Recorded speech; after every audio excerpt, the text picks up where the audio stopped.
Sabéis que los niños, aunque a veces los vemos ahí moviéndose de un lado para otro y demás, van escuchando.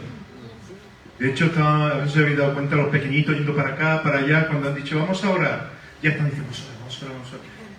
A veces en casa incluso vivimos de una manera que pensamos que los niños están ahí como si no existieran. Los niños están siendo permeados en su infancia con una mente tierna que se va grabando todo y les va formando. Y qué importante es que desde pequeñitos, como dice la Escritura, sean puestos en los caminos de Dios, para que cuando sean mayores puedan estar viviendo lo que Dios quiere. Ahí debemos de estar. Y precisamente vamos a hablar un poco de niños, si queréis, al principio, ya que estamos haciendo esa introducción. Sin embargo, voy a leer un texto que es el que se menciona en pantalla, que es el de Génesis capítulo 6, que es uno de los textos más complicados que hay en la Biblia, donde muchas veces teólogos y aquellos que les gusta entrar en estas materias, pues comentan y explican. Bueno, explican criterios diferentes. En Génesis, en el capítulo 6, vamos a ver qué nos dice los versículos 1 al 8. ¿Lo tenéis?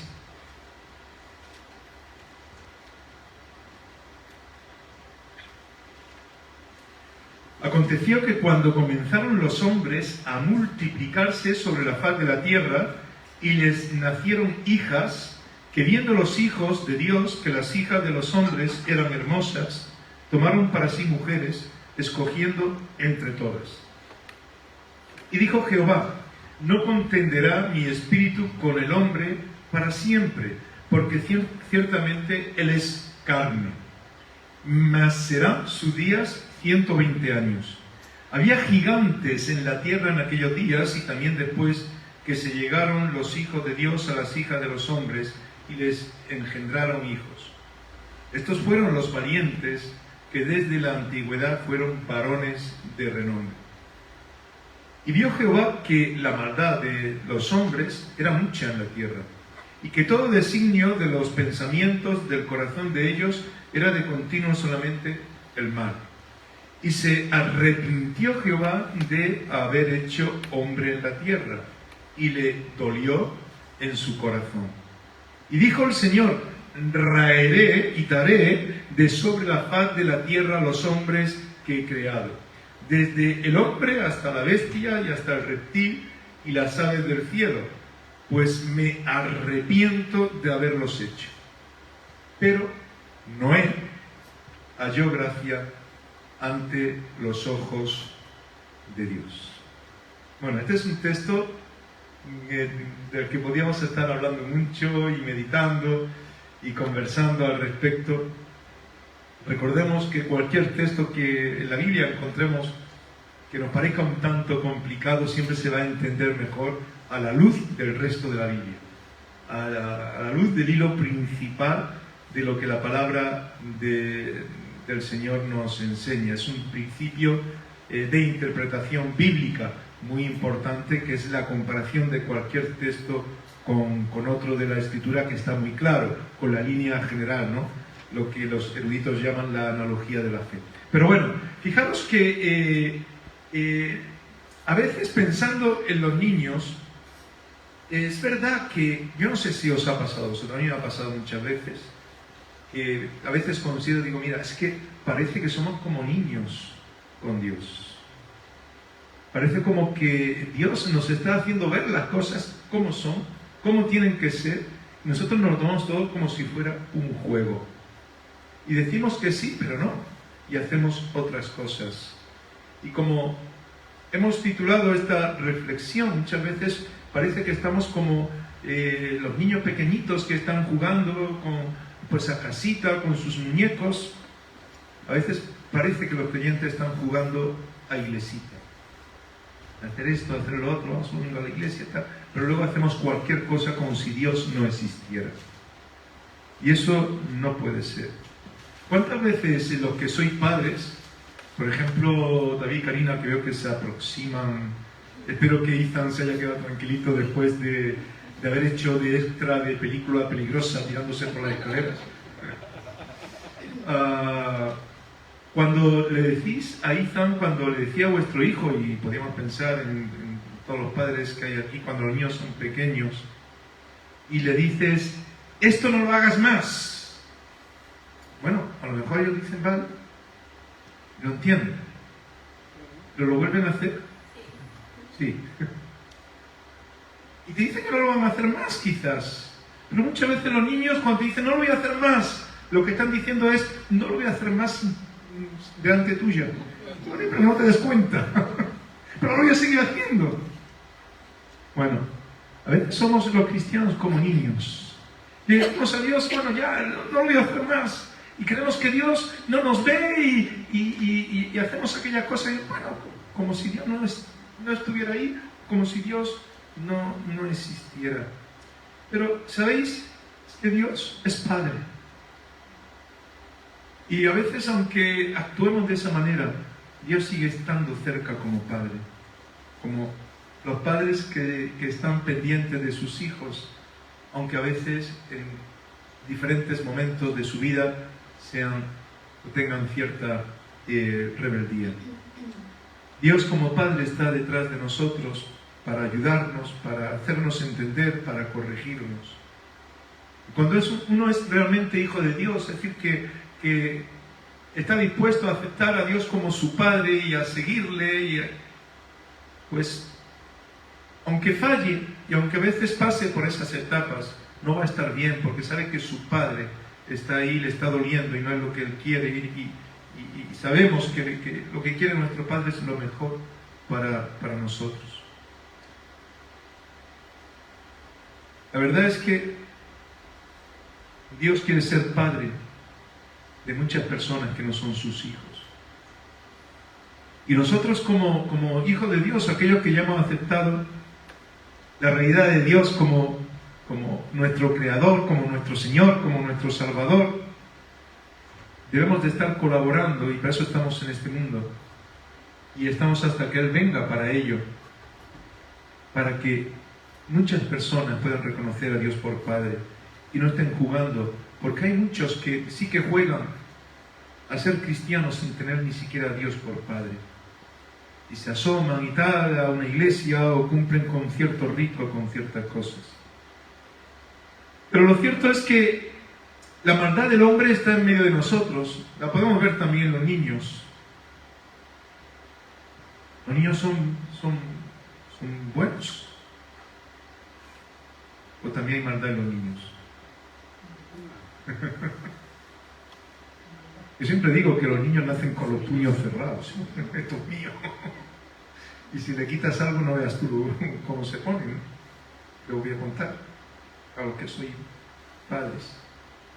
Todos somos pecadores. Es verdad que un niño tiene uso de razón y Dios lo recibe con los brazos abiertos. Pero cuando uno tiene ya uso de razón, y cuando hablamos de personas adultas, y estamos hablando de jugar a ser cristianos, hombre, ya no somos niños. Ya no es cuestión de que yo diga, mira, es que, pues, y hacer esto sin que papá se dé cuenta. Ahí hay algo más. Somos personas mayorcitas que estamos tomando decisiones, donde estamos siendo advertidos y donde sabemos que esas decisiones que tomamos tienen consecuencias. Y vivimos por ello en un mundo corrompido, en un mundo que la Biblia describe como pecaminoso, en el sentido de que no está viviendo, y eso es lo que significa la palabra pecado, conforme a lo que Dios quiere. No simplemente que hace cosas que no está bien, sino que en definitiva está desenganchado, está fuera de la voluntad de Dios. Y eso es lo que la Biblia llama la maldad del hombre.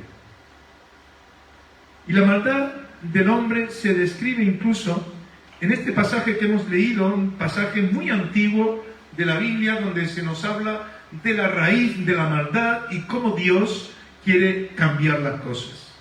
Aquí hay algunas expresiones que quizás nos pueden parecer extrañas, como las que están aquí. Los hijos de Dios y las hijas de los hombres. Y esto se ha interpretado de diferentes maneras. Podemos mencionar varias, pero no vamos a entrar en todo ello. Sí que vemos en el contexto de este capítulo 6 que ocurren una serie de cosas que parecen apuntar que cuando se está hablando de los hijos de Dios se está haciendo referencia a los hijos de Set. ¿Os acordáis quién era Set? Estamos en el principio de la Biblia, en el capítulo 6. Previamente habían ocurrido una serie de cosas. Adán y Eva, pues precisamente por hacer lo que ellos quisieron sin tener en cuenta a Dios, pues introdujeron el pecado en el mundo, pecaron, empezaron a haber problemas. Y recordamos que Set, ¿recordáis lo que significaba su nombre? Sustituto. Sustituto, porque iba a sustituir ¿a quién? Set era hijo ¿de quién? Adán y Eva. De Adán y Eva. De Adán y Eva. Por eso digo, estamos muy al principio. Estamos muy al principio. Y en realidad Set vino a sustituir a Abel, como estaba diciendo Decio por ahí al fondo. ¿Por qué? ¿Qué le pasó a Abel? Abel era una persona que ofrendaba a Dios y que le era agradable a Dios, a los ojos de Dios. Y por envidia, ¿quién? Su hermano. Su hermano lo mató. Caín. De hecho, hoy en castellano tenemos una expresión que es cainismo, que es cuando hay luchas fratricidas, donde las mismas familias luchan por sus propios intereses y tiene que ver con este texto bíblico.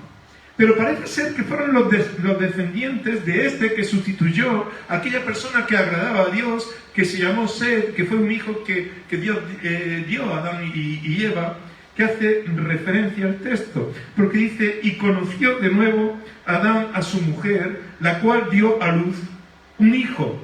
Estoy leyendo ahora unos capítulos antes, en el capítulo 4, un par de capítulos antes. Y llamó su nombre Set, porque Dios, dijo ella, me ha sustituido, de ahí el nombre de sustituto, otro hijo en lugar de Abel, a quien mató Caín. Y a Set también le nació un hijo, y llamó su nombre Enos. Entonces los hombres comenzaron a invocar el nombre de Jehová, el nombre del Señor. Es decir, que los descendientes de Set estaban de alguna forma representando a aquellas personas que amaban a Dios, que ofrendaban a Él, que le buscaban, pero había otros descendientes que parece hacer referencia, como vamos a ver, a los descendientes de Caín, y que de alguna forma estaban también representando a aquellos que hacían todo lo contrario. Las hijas de los hombres, pues, posiblemente podría ser las hijas de Caín, aquel que se apartó de Dios, etcétera, etcétera. Y aquí entramos en un conflicto que incluso llegaría hasta el Nuevo Testamento, miles de años después, donde el apóstol Pablo mismo diría, no unáis en yugo desigual con los incrédulos, porque eso trae bastantes problemas, eso trae dificultad, eso no está bien. Y en realidad estaba ocurriendo algo de todo esto en aquel tiempo. Incluso aquellos que tenían que ofrendar, que alabar a Dios, los hijos de Dios se juntaron con las hijas de los hombres. Y parece que en este sentido no se estaba valorando, porque cuando hablamos de yugo desigual, no estamos hablando de esquemas cerrados, por lo menos yo no lo veo de esa manera. Muchas veces hay yugo desigual incluso hasta entre los creyentes, cuando uno tira por un lado y tira por otro y no busca a Dios en su vida. Pero evidentemente, si uno no quiere saber nada de Dios y se declara incrédulo y no quiere aceptar a Dios en su vida y tú quieres seguir al Señor, es un problema. Y en este caso las hijas de los hombres, o los hijos de los hombres, las hijas de los hombres, perdón, y los hijos de Dios, parece que tuvieron hijos y que buscaron poligamia y que buscaron mujeres de diferentes lugares, se juntaron, hicieron todo lo que quisieron conforme a lo que ellos preferían. Y la maldad, dice este texto que hemos leído, se multiplicaba en la tierra. Y tanto uno como otros, incluso aquellos que podemos decir eran los más religiosos, entraban en esa dinámica injusta. Hasta tal punto que Dios se plantea qué vamos a hacer. No van las cosas bien. Es una cuestión de ser y una familia que ofrenda y que agrada a Dios. Es que están jugando con las cosas de Dios. Dijeron que sí a Dios, ofrendaron a Dios, pusieron sus manos, vieron a ver que por ese motivo incluso se le quitó la vida. Y nosotros vemos a tantas personas. Antes vimos un vídeo con los niños de puertas abiertas, donde el ser cristiano es algo que está amenazado de muerte. Y otros, sin embargo, que vivimos como si no fuera nada importante. Para mí es salir del trabajo hacer lo otro, y no entendemos el enfoque que Dios nos da como hijos suyos. Y en aquel tiempo había personas que eran gigantes. O sea, hay que dar con eso, ¿no? Que eran gigantes. ¿Cuánto me dirían esas personas? Ahí especula mucho. En aquel tiempo había gigantes. Tenían un nombre. No sé si recordáis el nombre, que cuando algunos si leen un comentario bíblico sobre este texto, seguramente va a salir el nombre que se daba en el original en estos textos. ¿Recordáis cuál era? ¿Cómo se llamaban estos gigantes? ¿Cómo? Nefilim. No sé quién lo ha dicho por ahí, pero bueno. Nefilim.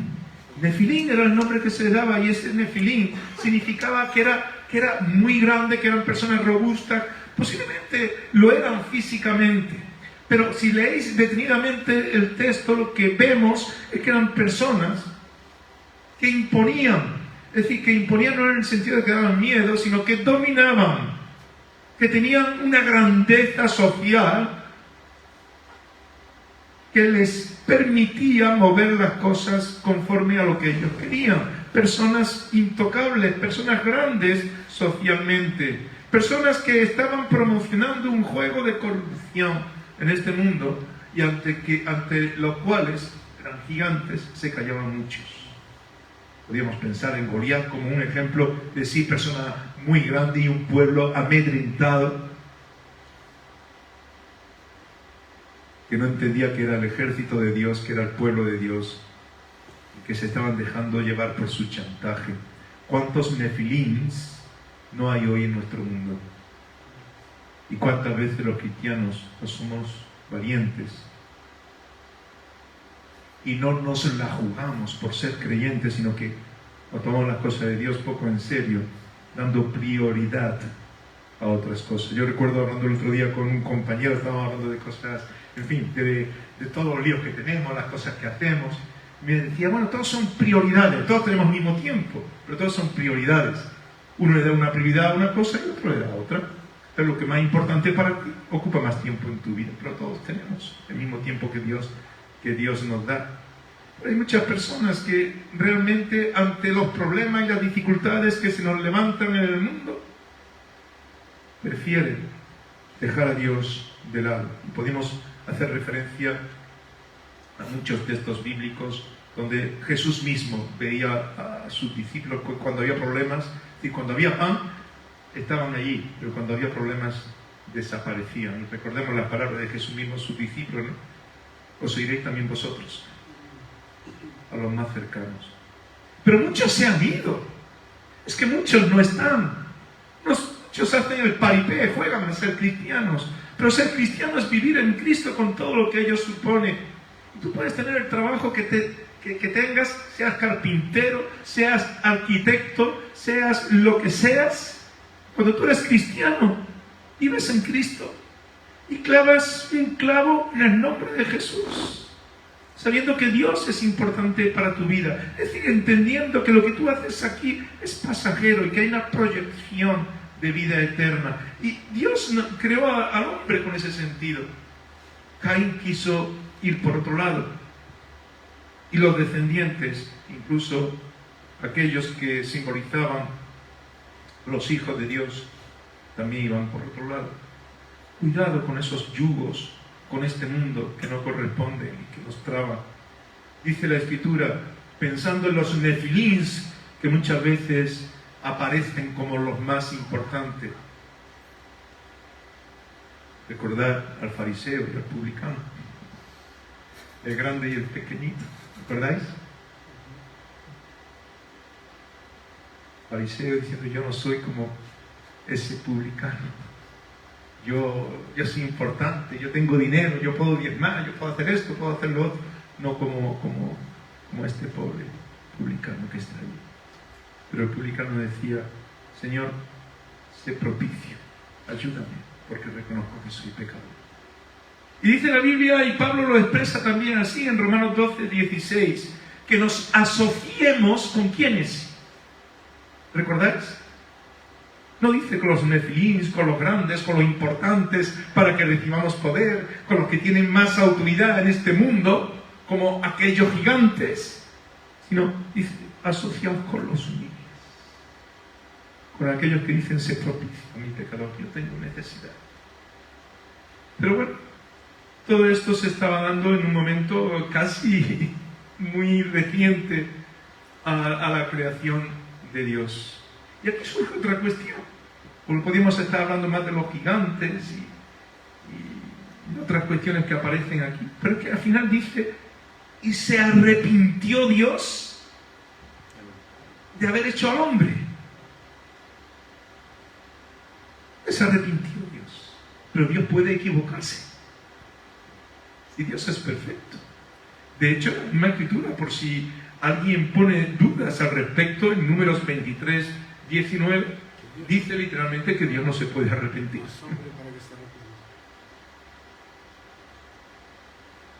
Entonces, ¿qué es lo que está diciendo aquí la Escritura? Dios está viendo su creación para dar gloria, para que disfrutara, para que se enseñoreara de lo creado, para que en medio de la dificultad buscase realmente lo que Dios tenía, lo que Él tenía para ellos. Y lo ve totalmente distantes, ajenos, dirigidos a lo peor. Y dice que se arrepintió. Está diciendo, os dejo una palabreja de esta que usan los filósofos y todo esto, y también los teólogos, especialmente hablando de estos sentidos. Porque claro, cuando decimos Dios se arrepintió, podemos entender que ahí se está dando una explicación de cómo se sentiría un padre que ha puesto en las manos de su hijo lo más importante en este mundo y lo hace polvo y dice: bueno, se arrepintió de haber hecho esto. Eso es una palabreja que es antropopatismo. Antropopatismo antropos es hombre. A veces hay perfumes que se llaman antropos y eso es la gente. Yo me acuerdo en el seminario que nos decía: oye, en el púlpito no digáis palabras raras que quedan muy mal, la gente no las entiende. Ya, pero bueno, hay que hacer pedagogía. Y a veces tú fíjate que hay personas que hablan. El otro día estábamos hablando en el grupo de las 3 Cs. Digo, aquí hablamos griego y no nos enteramos. ¿Verdad, Miguel y Loli, que estábamos hablando del muñeco este de ¿cómo se llamaba? José Moreno. José Moreno, el ventrílocuo, ¿no? Y estamos hablando de la bienaventuranza. Y digo, ¿sabéis cuál es el nombre en griego para bienaventuranza? Para hablar luego de lo que significaba eso. Pues tiene el nombre de ese muñeco, que era un muñeco feo y tal. Y todo el mundo se quedaba con el nombre del muñeco y nos decían: no, ese nombre es muy raro. Pues todo el mundo sabía cómo era ese nombre, era Macarios. No sé si alguno os suena Macario. Sí. Macario en griego es bienaventurado. Bueno, antropos, hombre. Hipatía, tiene que ver con sentimiento, es, cuando uno dice eso, es un antropopatismo. Está diciendo, eso es poner sentimientos del hombre en Dios, para entenderlos. Dios no puede arrepentirse. Pero ¿cómo se sentiría alguien que ha creado todo y que ocurre esto? Es que tiene que arrepentirse. Pero no es que Dios se equivoque, sino que Dios redirige su proyecto. Él sabe lo que va a ocurrir hoy y mañana, pero Él va redirigiendo su proyecto en la medida en la que el hombre va reaccionando al amor y a la gracia de Dios, como vamos a ver. Y en definitiva, lo que Dios hace es manifestar esto de una manera clara, porque aún en ese sentido de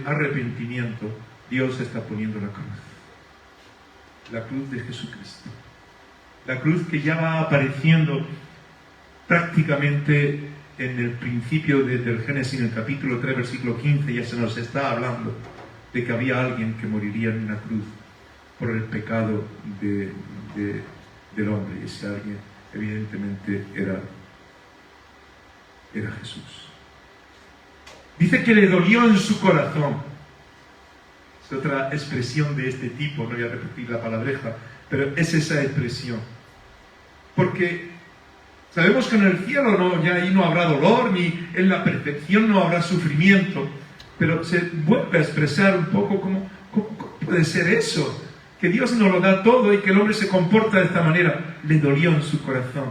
No podemos explicar cómo Dios reacciona en medio de todo esto. Vemos en Jesús, vemos enseñanzas, y la Biblia no se lo expresa así para que lo entendamos. Le dolió en su corazón. Y esto lleva a algo tremendo: redirigir la historia, deshacer lo que él había hecho, pero deshacerlo no para eliminarlo, sino para que hubiese ese sentido de, podríamos decir, de oportunidad. Habría que eliminar hasta los reptiles, todo lo creado. El hombre dejaría ya de contar tantos años, y nos dice que sus años serían ¿cuántos? 120. Todavía nos queda para llegar a los 120. No serían 900, creo que... ¿Cuál era el hombre más viejo del universo según registros? Matusalén. La pregunta más difícil de todas. ¿Y cuántos años? 969. ¿Quién estaba aquí los premios hoy? Creo que era tu mujer, Paula. A ver, tiene que dar un premio a Decio. 969 años. No vamos a hablar de esto. También hay una serie de explicaciones en cuanto a los años y demás. Pero qué interesante es ver que cuando el hombre está desconectado de Dios, la vida mengua, la vida se reduce, se limita, porque Dios nos ha creado para vida eterna, y sin Dios estamos limitados para todo lo contrario, es decir, para entrar en todo lo peor. Así que Dios intenta parar la hecatombe, que sería la consecuencia de seguir viviendo de esta manera, porque el mismo mundo terminaría en lo peor. Y viene el diluvio. Pero el diluvio viene como una oportunidad. Hemos leído en el versículo 8 que Noé halló gracia de Dios. Y aquí entra algo que es importante: la gracia de Dios. Lo que Dios nos da aunque no lo merezcamos. Lo que Dios nos ofrece aunque tú no lo merezcas. Hay muchas personas que dicen, verdad, yo no reconozco que tenga algún derecho para exigirle a Dios nada. No merezco nada de Dios. Es verdad, no merecemos nada de Dios porque somos pecadores. Pero es el amor de Dios, es su misericordia y es su gracia lo que nos hace tener la oportunidad para una nueva vida. Y como fue el caso de Noé, es el caso de muchas personas que vemos que se fueron dando a lo largo de la historia de la Biblia. Podemos hablar del arca. El arca sí que fue efectivamente una gracia de Dios, porque Dios lo que hace es rescatar a una familia, a una creación para que siguiese adelante. De ahí los animales y todo lo demás en parejas que nos va explicando en cuanto a lo que es el arca, ese gran barco que nos menciona la Biblia en este contexto del capítulo 6 de Génesis. El arca es un símbolo de la gracia de Dios. Y vendrán tiempos complicados y Dios levantará personas que ayuden a acercar a su pueblo a Dios, como intermediarios que eran sacerdotes, que hacían sacrificios. Y la vara de almendro se convirtió en un símbolo para designar a unas familias que comenzarían esa línea para aproximar a la gente a Dios. Una familia de sacerdotes, como serían las familias que descenderían de la tribu de Leví, concretamente de Aarón. Podemos ver que símbolo de gracia era el tabernáculo. un pueblo dirigido para tener lo que realmente era importante, es decir, un lugar donde adorar a Dios, pero un lugar en su corazón, un lugar en su disposición, no solamente en la tierra de Canaán, que hasta los días de hoy está en guerra y siempre ha estado en guerra. Dios buscaba para su pueblo un sitio para adorar, que entendieran por medio del desierto. Y el tabernáculo, que era el prototipo del templo, que sería otro símbolo de gracia de Dios, estaba explicando eso.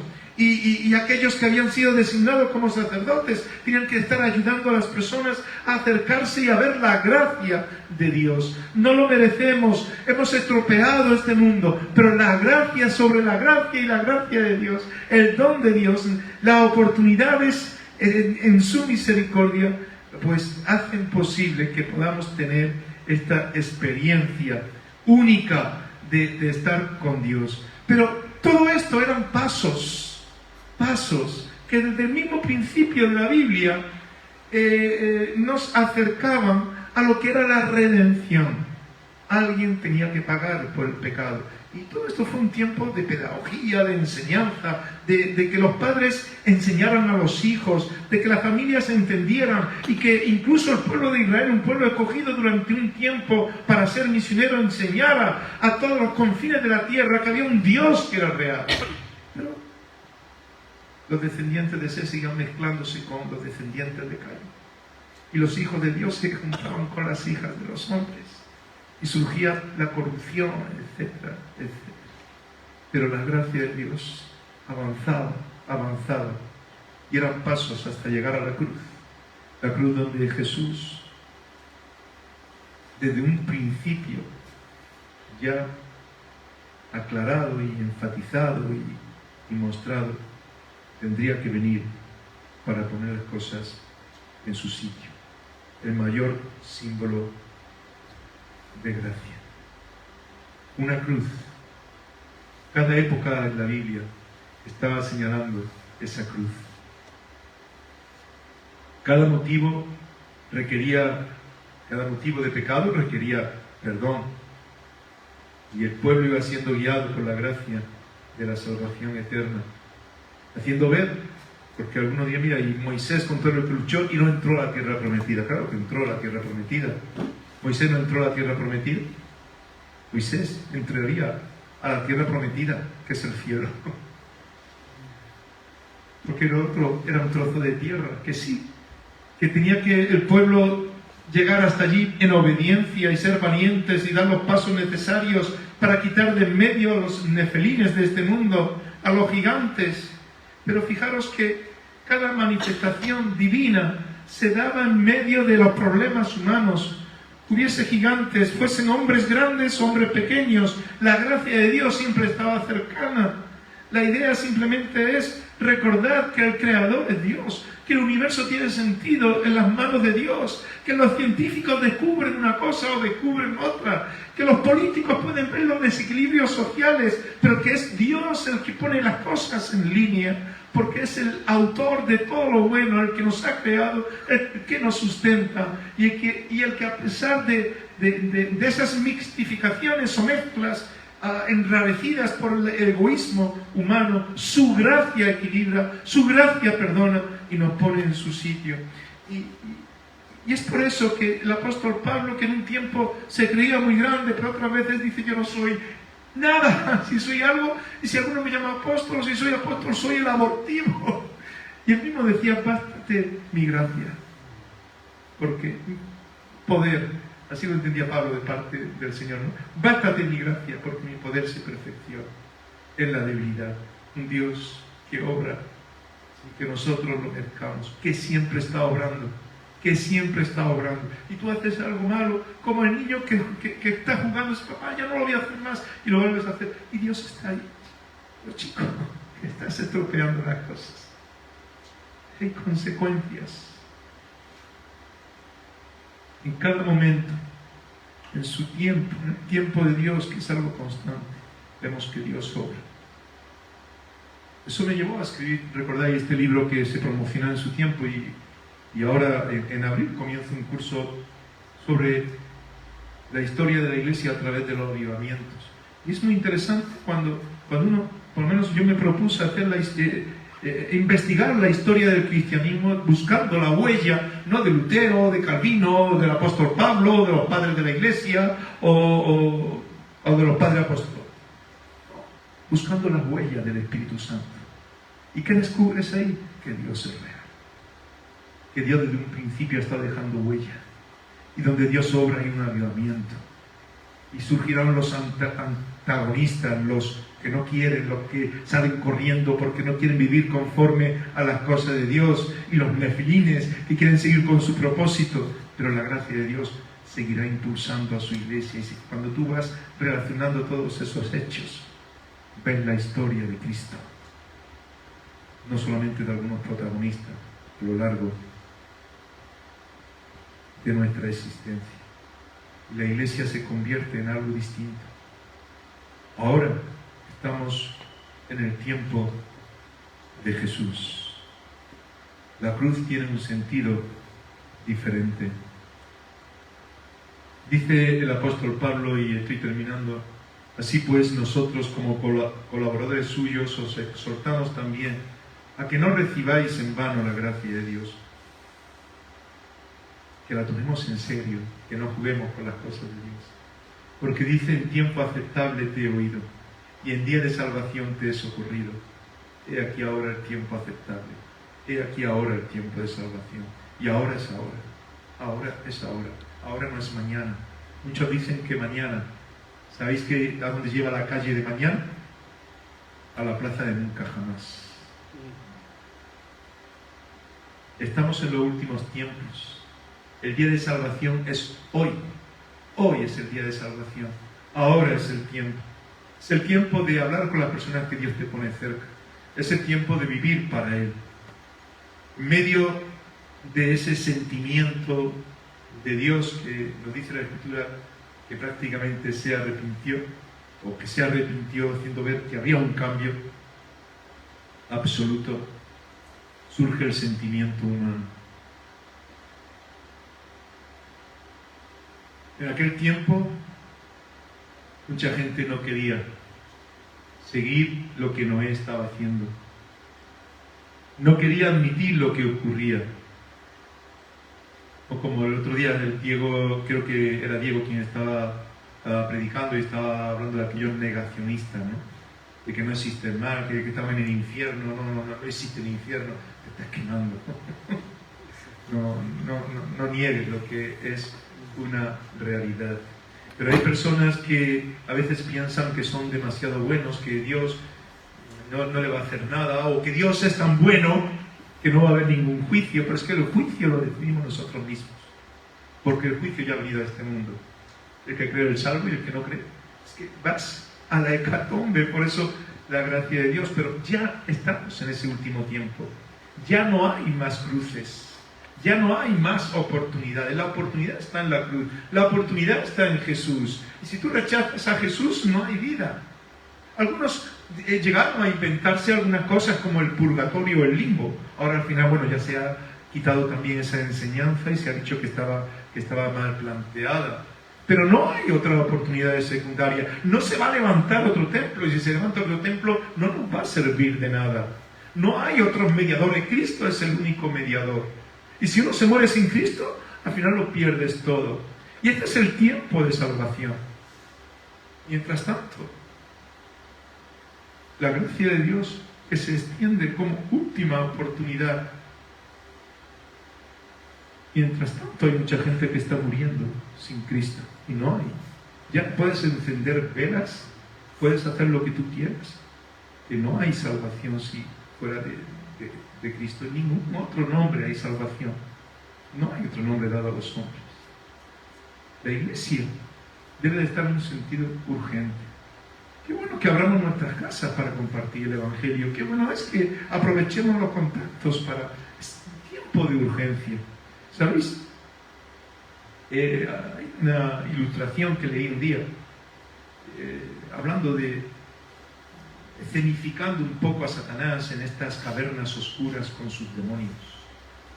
Y dijo: vamos a tener una asamblea porque aquí está ocurriendo algo y tenemos que decidir algo para parar esto. Tenemos que parar lo que Jesús ha hecho. Tenemos que hacer algo. ¿Quién propone que sería lo mejor para que la gente se pierda sin Jesús? Para que la iglesia se paralice y no avance. Y uno de los demonios dijo, yo propongo una cosa. ¿Qué propones? Hay que decir que Dios no existe, que todo es una mentira. No, pero eso no va a servir, dijo Satanás. Eso no va a servir. Otra propuesta.